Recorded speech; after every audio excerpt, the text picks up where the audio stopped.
I'm not frustrated in the same way anymore. That's what changed on that call. It's like interesting, isn't it? Because sometimes you have an insight or something happens that you feel completely different about everything. And they're like, you know, oh, wow. And the call on Wednesday afterwards, I was like, okay, that was a really nice call. I really enjoyed it. It was so lovely to hear from everyone and spend time with everyone and hear what I felt. I just, you know, the call was a lovely place to be. And I did feel a bit calmer on Thursday. And then yesterday I did feel different. But I didn't feel the miracle different. But actually that was really nice to know that there isn't always the miracle different. Sometimes just a shift is a step to a different place. And that feels okay for the time being, you know. And I think that, so to sum up, I think it's I don't have the frustration that I was experiencing. I might have still some of the other state of mind still being similar, but I don't have the frustration about it. And that's what's making a huge difference. Yeah. That's very cool. Not as hard with yourself as a few days ago. Yeah. Mm-hmm. Yeah. I think of that as kind of judgment on the way we're feeling. It's like we have layers, we can have layers about how we're doing. So we feel bored, but then we're kind of frustrated that we can't change the fact that we're bored. And then we get judgmental about ourselves for trying to change the fact that we're bored. Yeah. And we can just keep adding layers of how we think it should be, or how we think we should be able to, how we want it to be. And we can get kind of emotional about each one of those. So I guess we tore off the plaster that was the judgment piece.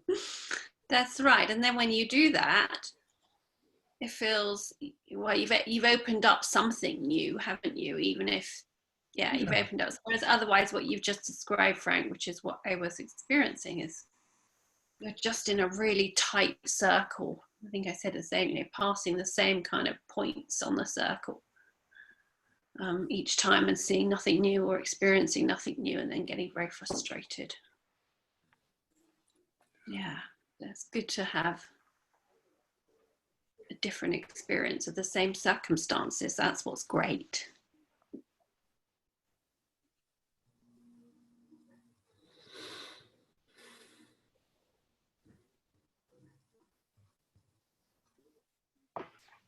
Hi, Claire.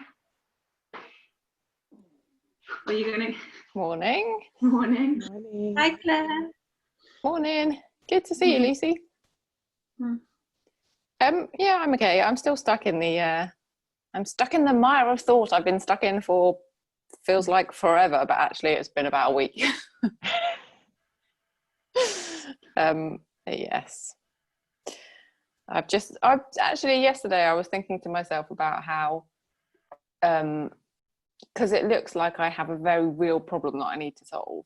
And I was thinking, you know, how is this understanding helpful right now? And I was just reflecting on the areas, just the simple things, you know, like having that awareness that how you're feeling is going to pass. Stuff like that is, when you can't kind of see other stuff, when you have that awareness, it is helpful. So yeah.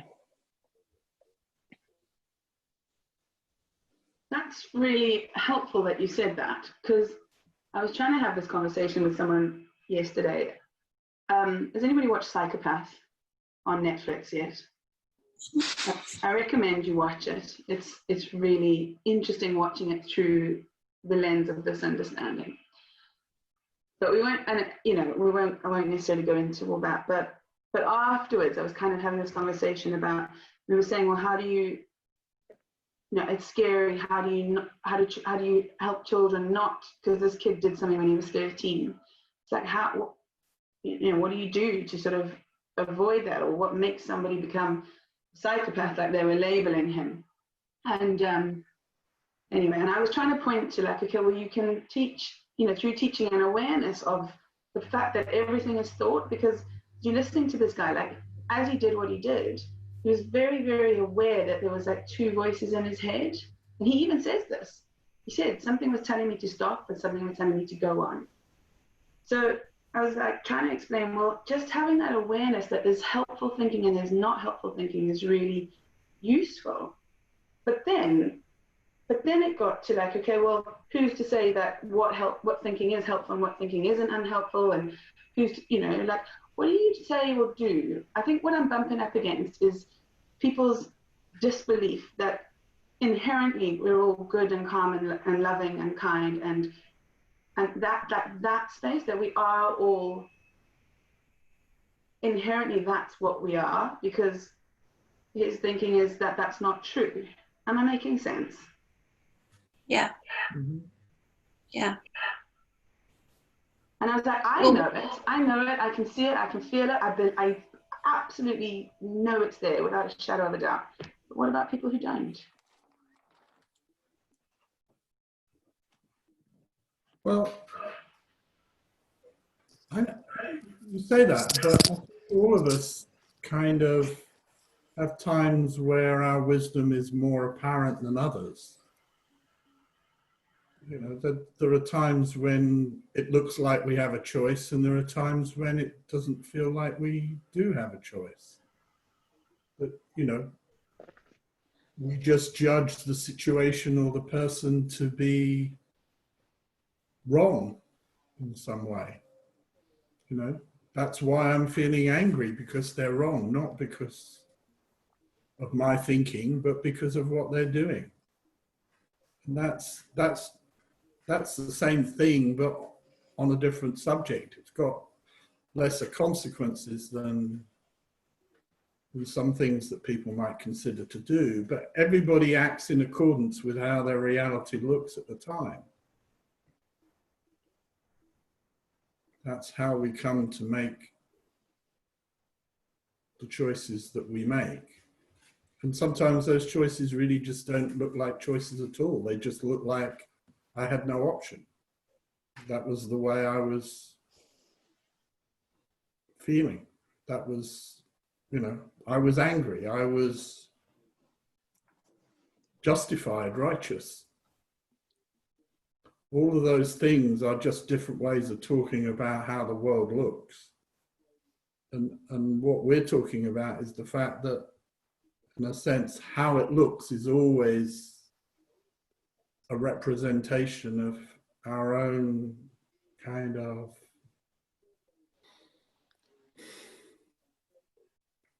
our own thinking about it, our own conditioning. We use all sorts of different words, beliefs or whatever, but they look real. It doesn't look made up until it does.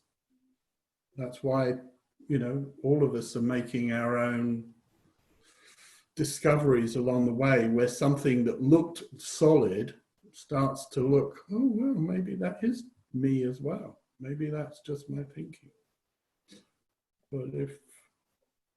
But when you say, how do you get someone to see, you know, that we always are inherently good? I'm not sure that we all necessarily, I'm not sure that's the most useful way of talking about it. It may be true, but to me, it just seems like you have the choices that you see. And as we raise our consciousness, as we see more, then we see more options.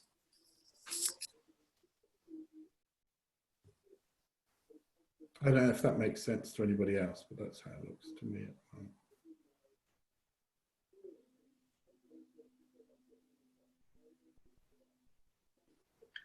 Because you're talking about a specific film or program, Ron, I'm not sure and I haven't seen it. So, but what struck me when you were talking, I was like, so what in that scenario, the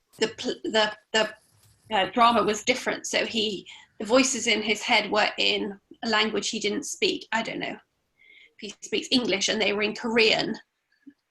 You know, how would you understand what's being said to you? No, yeah, No? it was just very much like, as he was doing, he killed this guy as he was 13, and he stabbed his 4-year-old sister.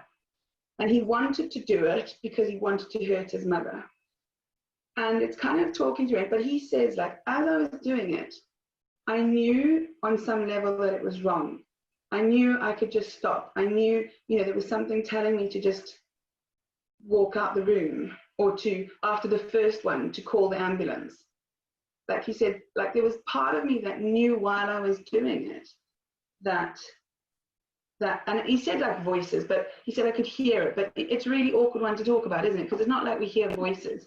It's just that you have a different thought, don't you? So he was aware that there were different thoughts, but he was so angry and so determined. And this is what labels him the psychopath, is that he pre-planned it. He had some thinking and he acted on it. And like I said, I suppose that wasn't really, like, my thing was, like, through that, I could see in him what I've heard Bill Pettit call psychological innocence, like he didn't, like he then made that choice that seemed more real and more whatever to him in that moment. But there was something there that gave him another option, even in that state.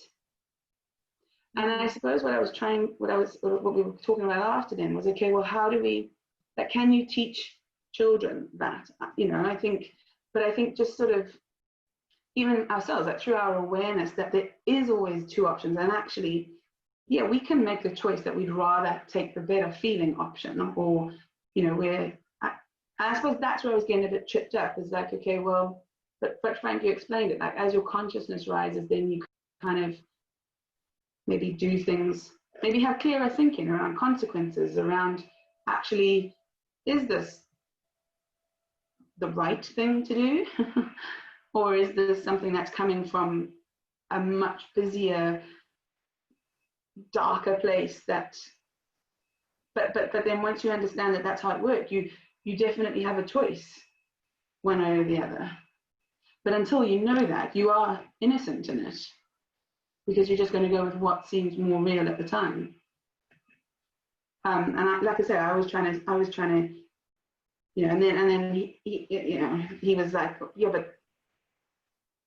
but you're just assuming that everybody is good, or everybody does know right. And I was like, maybe, but. Well, maybe what you do know is that when people aren't caught up in really, really painful, horrible, uncomfortable feeling, when they're not caught up in that, what they do isn't likely to be the kind of actions which are, destructive, or, whatever, however you want to describe those actions. Maybe that's what you know for sure. That's what I feel I know for sure, put it that way. It's not being caught up in all that really painful experience of thought and feeling will kind of, result in different kind of actions, and therefore different actions have different outcomes. I think I know that. Yeah. And when you know better, you do better. But better can be seen as a subjective thing. Yeah. Well, maybe then, if you want to, don't be so, I don't know. Well, then maybe when you know different, you do different. Maybe.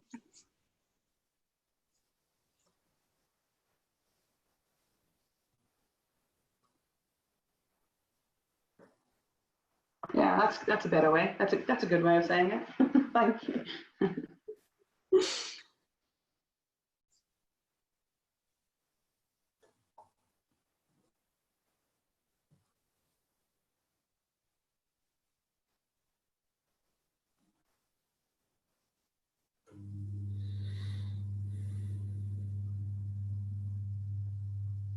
And just for some reason, the image of, like, when you're well, when we don't, but when you're really angry and you want to throw something, and say, like, you have a mug of tea in your hand, And I'm like, and it just occurred to me, I'm like, well, when you want to like chuck something, it happens to be the mug of tea that you know, is the object inside that you think, you know, needs to be thrown. Like, well, what is it that you're trying to get rid of? It's really not the tea. It's really not the mug of tea. So I'm trying to get rid of something else.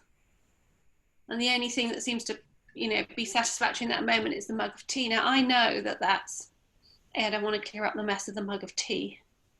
But also somehow I know that's not it. But if I didn't, and I don't know, anyway, that's what somehow came up for me. It's a much more benign scenario, a mug of tea, but it's kind of coming from the same place, which is a set of uncomfortable feelings that I want to get rid of. And I think throwing the tea is what's going to help.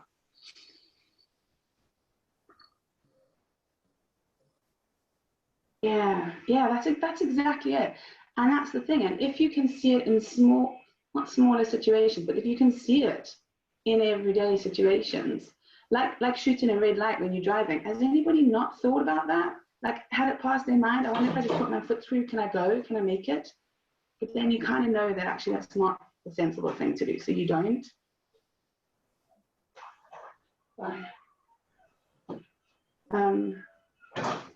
And just yeah, recognizing it on a sort of more everyday level, and teaching your kids to recognize it on a more everyday level, perhaps, or sort of showing them how you do it. Yeah, I love that, throwing the tea. I had a different example last night, which I won't share here. I was like, if I told anybody that I had that thought, I'd probably be locked up. Yeah. But just having the thought doesn't make me a bad person. No. Well, then also the kind of where we would go is like, is that thought even your thought? It's just like one of those random, you know, random pieces of thought energy passing through.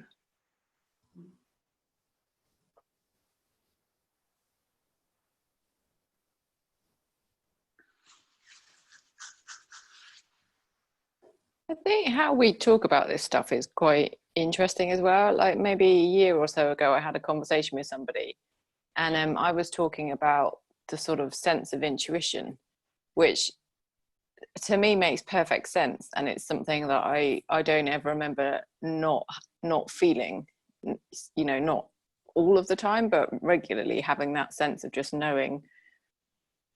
Even if I sort of it maybe it doesn't make sense if you're weighing up options, just having that sort of sense of where maybe you should be moving towards or something that you should be doing. And anyway, I was having this conversation with somebody, and it didn't make any sense to them at all. It was just this puzzled look of like, what are you talking about? And in reflection, I sort of got a bit fixated on trying to talk about intuition in the sense that sort of I saw it, and not trying to maybe tease out an experience that she'd had where maybe she just thought of it as something different or hadn't given it a name even. But like the ways that we talk about this stuff, it is quite interesting in the sense that we're giving words to something that aren't wordy.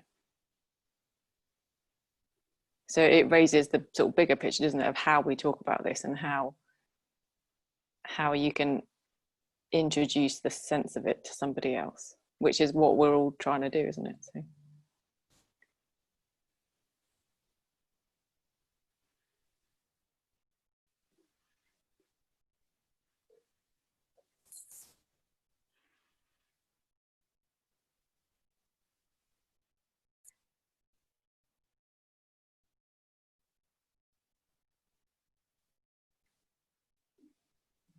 Well, that was a conversation stopper, wasn't it?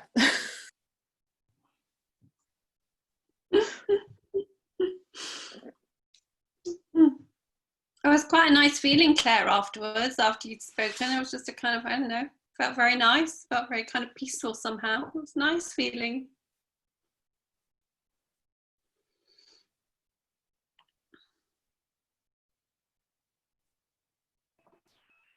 And I just get up in my head about, well, I don't want to be the person that talks all the time. But but yeah, I agree with it. I've been grappling with it a little bit as well. It's like it's so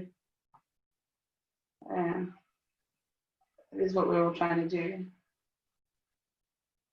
But I do think that, like you said about listening for examples in other people's lives and being able to point them towards that is key. And then when it doesn't work, okay, well, look for someone else. Yeah. I don't know, did I tell you guys, I had a conversation with someone and I thought it was really, like, the person basically said, you know, there's mental health stuff going on. And that was like the first however many minutes of the conversation. So I said, okay, well, like, it looks to me like that's what's going on for you. Do you want to sort of explore that? So we did. I kind of like went, blah. And I thought I was listening and responding, and like it was a lovely feeling. But then all of a sudden he was like, okay, well, that's all very interesting, thanks, but can we talk about something else? Sort of thing. Like, oh, okay. Which was an interesting experience. I think, I don't know what he got from it, what he didn't get from it, how it went, but ultimately made me sort of realize that actually I did a lot more talking than listening. Hence why I didn't respond straight away, because I find I do that a lot. Fill the empty space. That's really interesting what just happened here, right? How Claire was like, oh my God, I said something, nobody is answering, so it must be rubbish. Sally was just enjoying life. And Bron was like, I better shut up because I talk all the time. I've got plenty of things to say. It's so funny. I love it. I love it. And again, so the same thing. And we all lived it differently through our own thinking. It's so cool. Love it. Yeah. Yeah, and that comes back to where, for me, Bron, where you were starting and where you even said about, the thought you had last night. It's like we can have so much thought, but it's whether in having it we feel like it's got a feeling that we want to act from or come from.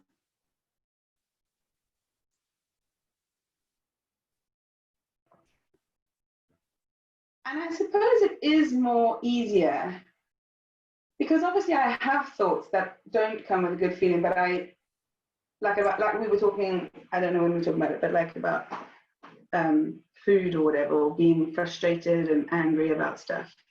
But like really obvious things that I know are wrong because of how I've been brought up, possibly because of the society we live in, like those are much easier to ignore.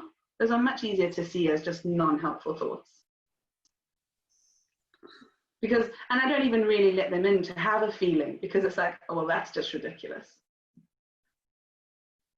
But then the thoughts that there's definitely other thoughts that's not helpful, but because there's so much a part of the story and because they build up so quickly, that's interesting actually. I just saw that for myself. Like I feel like I've got it. But actually there's a lot of blind spots there because I obviously have thinking that isn't helpful that I do just go with.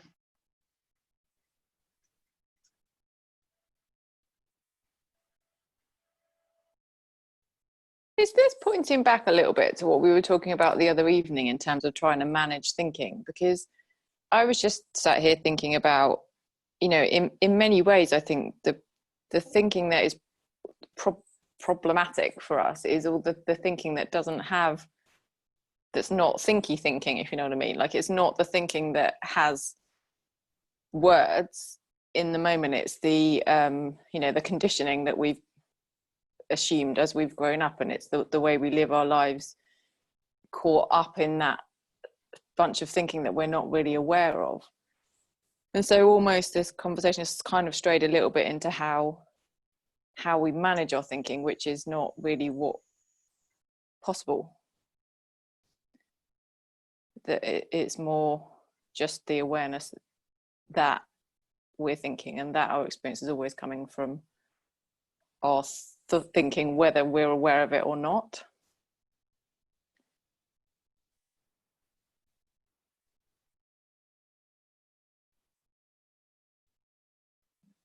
I think of it as a kind of continuum, because to me, like Bron says, you know, there are thoughts that might come in that are so kind of counter to my conditioning that they really just don't. I just think, oh, that, you know, that's amusing, but I wouldn't dream of doing anything about it. But I can also imagine someone with a different upbringing might see that as really, really important, that they respond to it. And then there's the stuff in the middle where I'm much more aware that I go in and out of, you know, the degree to which I judge a situation as problematic. On a good day, that feels like a non-issue, and on a bad day, I might be able to kind of recognize what's going on, but not do anything about it. And then on a sort of medium day, I might be able to actually influence how I end up in the next 10 minutes. But then there's a whole load of stuff that are kind of below the surface, that are just that, like you said, the things you can't even see, that are your conditioning or whatever, the things you don't question because they have been part of your reality for so long, that are also made of thought, but they don't look like they're made of thought. And that's, in a sense, where I think we all, you know, that's where the new stuff is. That's where kind of that thought that it might occur to us from time to time to say, well, hold on a minute, maybe that is just thought. But most of the time, it never occurs to us to have that question in our head. We don't kind of go around unpicking reality for the most part. But there is, for those of us particularly that are kind of looking in this direction and talking about it, we are sort of reminding ourselves all the time that maybe, you know, more of what we see as real, maybe that's just kind of stuff we made up too. So to me, we've all got these areas where it's blindingly obvious that it's just a thought, and areas where it just looks totally real. And then that middle ground where we're kind of evolving, I suppose. And that's why I think it's cool, this understanding. And I think that's why, that's what they talk about. I remember at the beginning of the course, it was like they were saying how they keep seeing more and more. And eventually I was like, well, and actually that's when you start, for me, is that when I start like digging into that direction of what's real, what's made up, what's been taught. And it's just endless. Every week I discover something else. And that's why we have so many blind spots, and you don't know they are until you look at them, sort of thing. And it's so fascinating. And I feel the more you sort of, that's how I feel, the more I uncover and then get curious about, oh, what if I didn't have to believe that, sort of thing. Everything becomes lighter, because you know where it comes from, that everything is, yeah, it's just so learned, and which is the same, but yeah, everything feels just so much easier. And especially this big thing that at the moment I'm exploring a lot around gender, and I've never said, oh, I'm a feminist or anything, because I was like, well, I never felt I had any issue with that, or that it was in any way hard to be a woman, or, you know. But I don't know, these days I've been exploring around these ideas. And I'm like, actually, I think I didn't have any issues with that because it was so deeply true that I had to behave a certain way that I didn't even question it. So it was almost, you know, I couldn't see it because that was my reality. That was how it was. And I didn't even have to question it or feel or think it should be different, and it's so interesting. So anyway, and yeah, anyway, that's interesting. Like I was telling a friend about, so okay, like example, hair, woman in hair, right? Um, sorry, Frank, but I'm sure you can relate. Like Yanni related, and actually Yanni was the first one to say, you know, when you're like, oh, woman needs to like shave their legs. And he had a moment, he was like, hold on, why do you have to do it? And why we don't? And usually you're like, well, that's a bit gross. And then it's like, well, my hair are not gross, so why yours are? And then I was like, oh, that's very true. And because that's the thing, I tend, you know, here you go, it's recorded.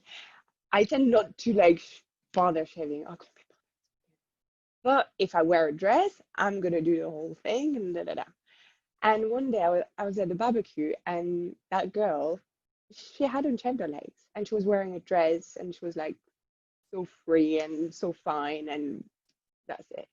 And I was like, well, yeah, who said I had to, to shave my legs? Who said it was a bad thing? Who said it was ugly? Who said it was inappropriate? Who said it was, and who said that would make me not a woman? I don't know, like so many things. And I was like, you know what? Let me try. But it was like, it's a big thing. So I went out with a dress, with my hair, went to a dinner um, in Newcastle, not in the middle of London.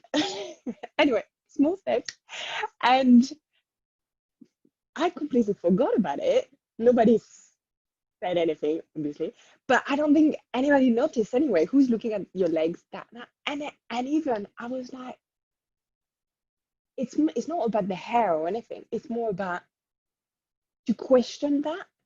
Who said that woman had to shave? Who said?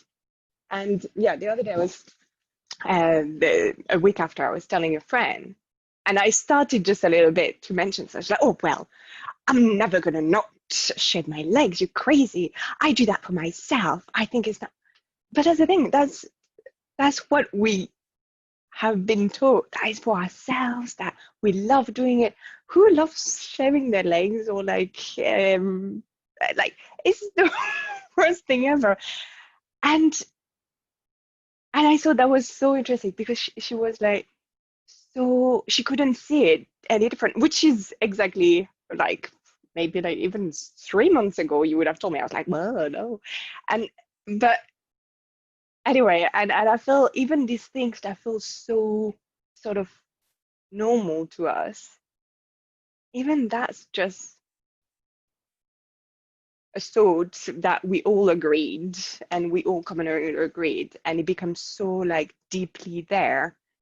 But yeah, and I'm really lucky to have a husband who's like, yeah, it's true. Why you have to do? So then I'm like, woof, say no more. Anyway, no, but it's more like to say is again not about hair, not about. It's about all these things that you feel are so true and cannot be another way, that you truly believe in, and actually when you start looking, it gets really cool. I love that example because it's not like through knowing that it's somebody else's thing that's been, you know, that it's not necessarily true, where it's come from. Even knowing where it's come from, you can still just, you have much more freedom of choice then to actually decide, okay, well, actually, yes, I will shave because actually it does something for me and it helps, you know, or I won't shave because it really does nothing for me. You know, there is a very obvious choice there rather than just going along with it. I love that. Yeah.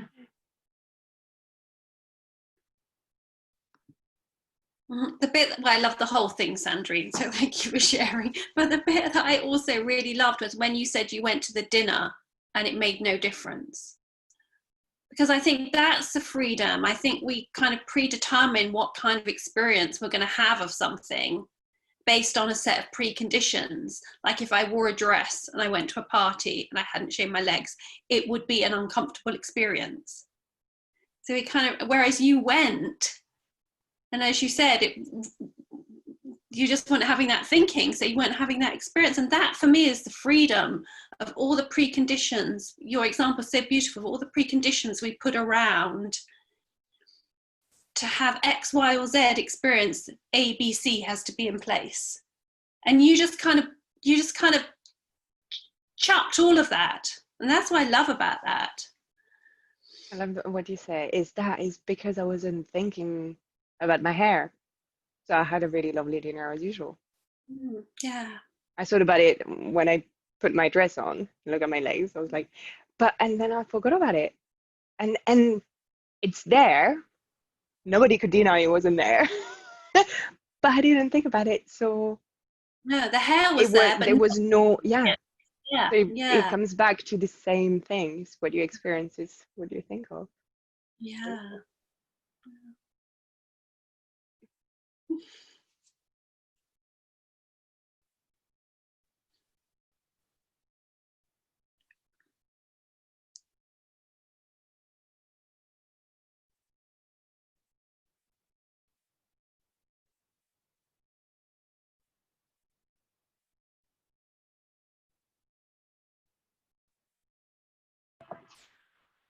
Well, that seems to be a pause.